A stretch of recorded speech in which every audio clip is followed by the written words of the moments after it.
Alright, day 5. So we're now going to talk about how to market your funnel and course.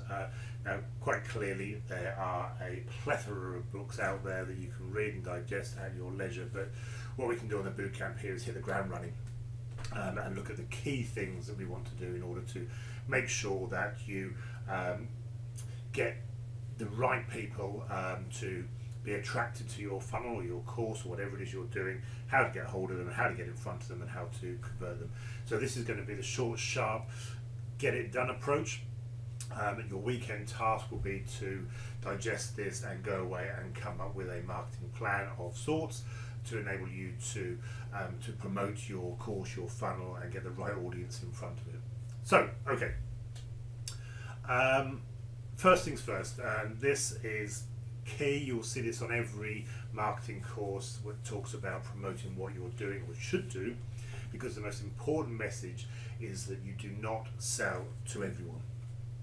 If you had on the example I use on the screen here, if you had 1,000 people in the room, random 1,000 people, which you might do if you just fire out a Facebook ad or whatever, chances of 1,000 people converting is nil. A percentage will convert, the ones you're lucky enough to hit the nail on the head with, but as a rule, 1,000 random people, you're going to get a very low conversion rate because most people won't be interested. If they're kind of interested, they're in the wrong point in their buying journey with you.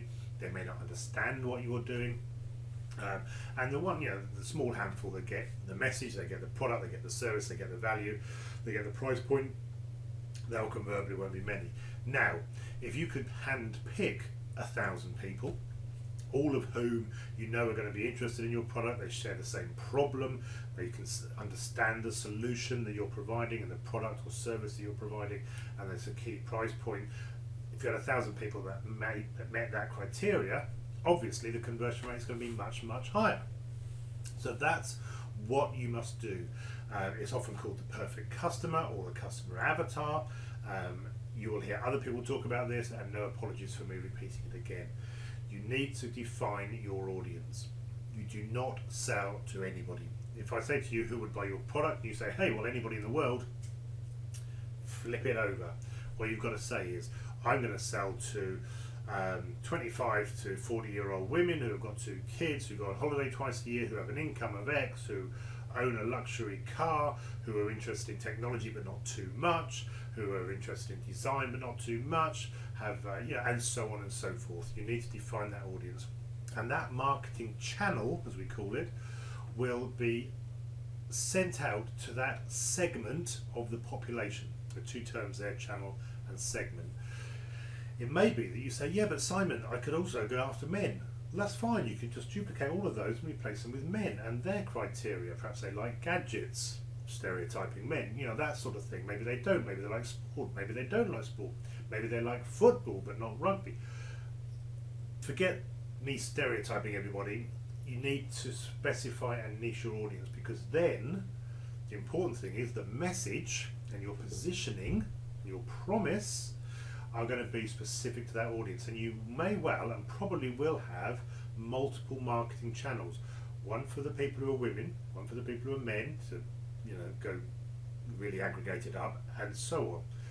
Because the message you give to men and the message you give to women of a certain age, with a certain interest, with a certain attitude, with a certain, are they green, are they non-green, are they vegans, are they non-vegans, and so on and so forth, will be specific to them. So you talk in their language.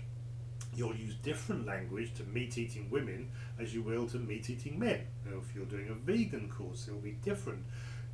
People have different priorities. If they're parents, they'll have different priorities. If they're not parents, they'll have different priorities. If they're social, if they're not social, if they live on Facebook, if they live on LinkedIn, if they live in the real world, and so on.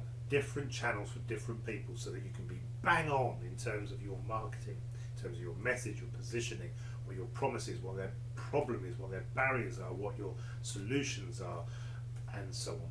And we talk about sales value ladders. Exactly the same thing. You'll have one for each channel. You won't have loads. Don't panic. You may have one.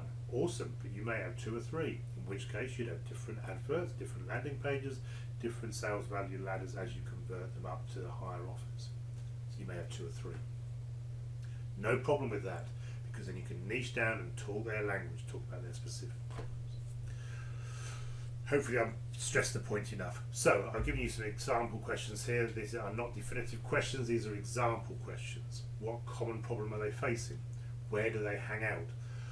What would they want you to provide in terms of a solution? What are the key benefits to them as of your solution? What language are they? Is it street language? Is it educational language? Is it scientific language? Is it whatever it might be? How can you talk to them? What are their main barriers? Address the barriers, and I'll come on to that in a second. Can you use different pricing structures depending on who they are and what you ultimately want to sell? And so on. Okay, so that's all about it. And yes, I do, and I plug it on here. No apologies. The Traffic for Sales book. If you're on the boot camp and you haven't joined the T4S Academy, which gets you that proper printed book and the workbook for this boot camp and everything else like that, click on Get the Pack and get yourself a copy of that book as soon as you can. Okay, so by then you know who it is. You can now talk to them. If I put you in a room of 1,000 people of that type, bang, opportunity strikes. So you make your offer. You know where they hang out, and you've got to engage. It could be speaking in person at networking events, it could be sending emails, it could be posting in groups, it could be Facebook ads, it could be LinkedIn ads, it could be Google search ads, and so on. It depends on your audience. So many times people say, right, I'm going to do Facebook ads. And you go, okay, well, is your audience on Facebook? Oh, I'm sure they are. Well, take a step back. Are they on Facebook? Or do they hang out in certain Facebook groups? Is it better just to get into those groups and grow your authority and drip feed your links in via that way? Do they hang out on LinkedIn? Do they just use email? Do they just get home, and watch soap operas and sit on their tablet and just surf the web? What is it your audience is doing so you can make the offer in the right place? And then you can create your landing page. So T4S is so easy and so quick to make landing pages. Make sure you're making the right landing page. If you're thinking, why doesn't my landing page convert? Well, do you know who's coming? We talked about Google Analytics and embedding it, and we will do on the course, embedding it into your, on the bootcamp, embedding Google Analytics into your funnel. You'll see the demographics of people coming. Now, are they coming and not converting because you're telling the wrong people? Or are you telling the right people? Or do you need to put a blanket out there, get traffic to your funnel, and see the sorts of people that are being attracted so that you can change your message to the right people? Yeah, so you can do research by throwing blanket traffic to your funnel and seeing what sticks and helping you define your audience that way. So it can be up front and it can also be retrospective in terms of what traffic's coming. So, landing page. Your landing page, remember, depending on what you're doing, is that initial sale, it's that initial hook, it's that initial lead magnet, it's that opportunity to start building trust. Their journey is A to Z, you're going to get them from A to B or C or whatever, that first page. Because if they take that offer and they see what you're providing is so awesome, they're going to trust you. They're going to love you. They're going to want to know what's best, what you're recommending, what's new, what is it you're going to offer next. And it can be immediate if you're going through an online funnel, or it may be they give an opportunity to redigest, get your lead magnet, and then come back into the funnel and carry on. Yeah. So this is what your sales funnel is doing. It's working with your audience. It's not just throwing spaghetti at the wall and seeing what sticks, although that is a tactic to work out what sort of traffic does stick, which I totally accept, but also that once you know the traffic that you're getting, you can then position your landing page. What do they want? What's their initial problem? What barrier are they facing today that you can solve today with a free offer, just to the email address, and I'll email it to you, or download it as a PDF or whatever it might be. What's that one little problem that you can solve for them today? Because if you solve that, then tomorrow they'll come back and say, great, thank you, Simon, what can you do next for me? And then you solve from B to G. They're going, awesome, I'm now gone from 3 days ago I was at A, now I'm at G. What can you do for me next? Because you consistently deliver, over deliver, take them on their journey, so by the time you get to the big sale, whatever that might be in the alphabet, P or Q or R, whatever, that's your big sale. By then they've completely associated progress with you. They know that you're talking their language. You know that you've solved barriers consistently all the way through.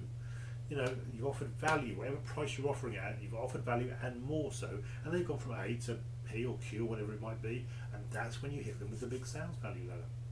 That's the offer that you make. That's the offer. That's the key thing. If you went straight in with that, chances are they'll go, I don't know you, I don't trust you, I don't even know if I like you. If you've got them from A to C, C to G, G to J, J to... By that point, they love you. They want to know more. They want to know how they can get to Z. And by that point, they'll be far more willing to convert. So that's your landing page. Now, marketing schedule.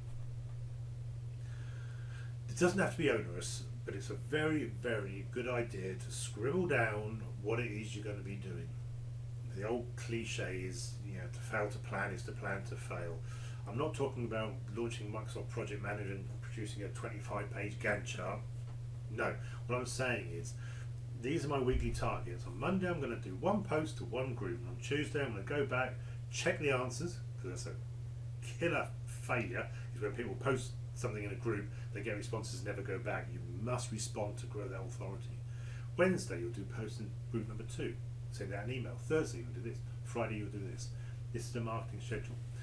People will work with you to create a marketing schedule for a year. It's one of these, it gets more woolly towards the end. But you're constantly moving along your marketing plan and redefining.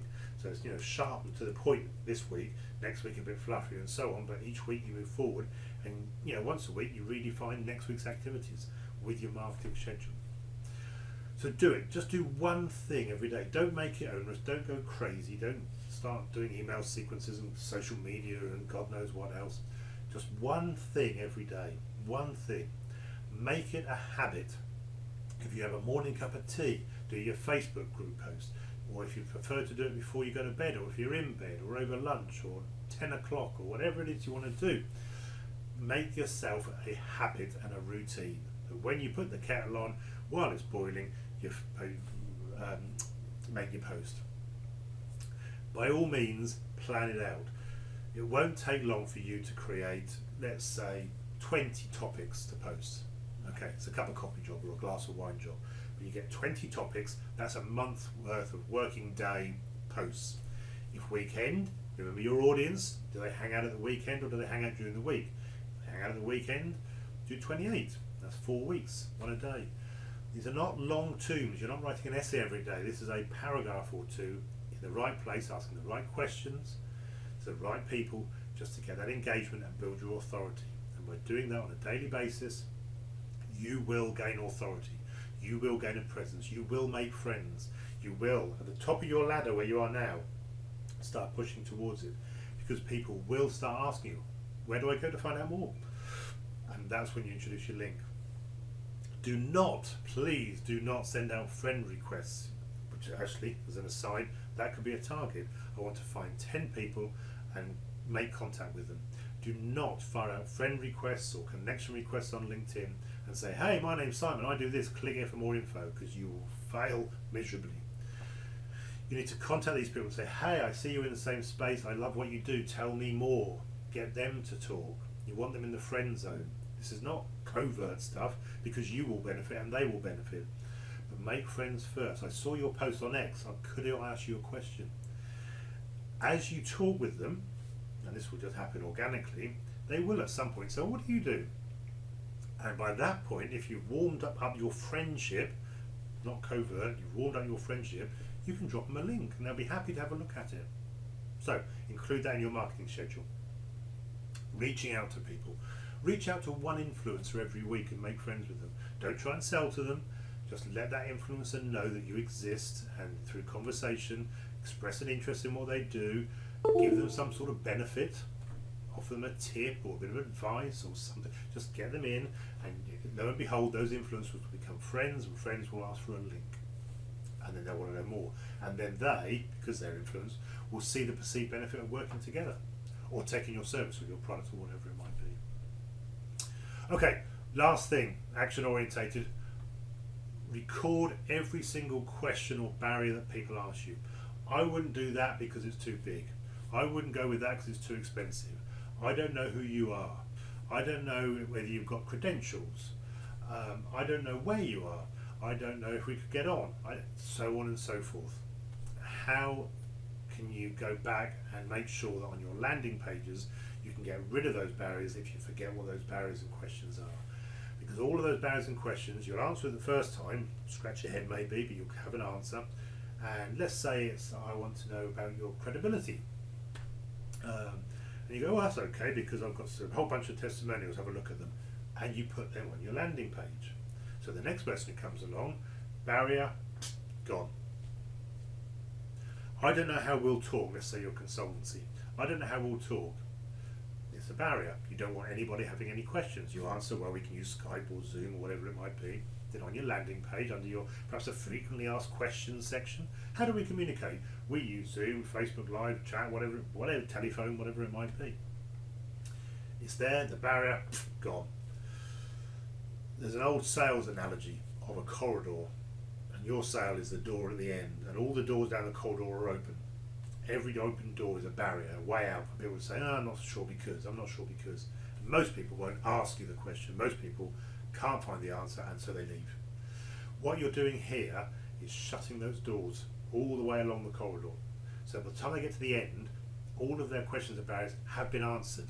Because most people won't ask you. But by recording the ones that do ask, you can shut those doors. So the only door they got left is the one at the end, which is your sale, or your opt-in, or your conversion, or your download, or whatever it might be. So think about that corridor and think about those doors closing. Record those questions and get them onto some format in an appropriate place in your funnel. Probably a frequently asked questions section, but if not, intertwined in your story of your landing page. But do record them, because then you'll have an instant answer. Okay, lots to do without me saying too much. So the task, should you choose to accept it, and I hope you will, is to define your audience. Excuse me, your perfect customer, your customer avatar. Call it what you will. Who are you trying to sell to? Know everything about them. They become your best friend. Give them a name, Johnny or Joe or Josephine, or whatever you want to call them. Have a picture of them in mind. Some people stick a picture on their monitor, so you're always selling to that person in that funnel. If you've got 2 or 3, a couple of photos, that person, everything you know about them. So you'll know their barriers, you'll know their interests, you'll know their pain points, you'll know their problem, you'll know what they want to achieve today, and you can offer it to them. And only by knowing everything about them can you do that. If they travel a lot, drop in conversations about travel. Again, it gets people warming up to you and being more receptive. It's not a covert style, it's just speaking in the message and the tone of the recipient audience. Those 1,000 people, you want them all the same, so you can give one message to all of them, and you can only do that if you know your perfect customer. And by all means, share them. Use the Funnel Hackers Pro group. I'd love to see your customer avatars. You can send them to me privately, but the group's a great place to be, and that's your task. That's today. That's what it's all about.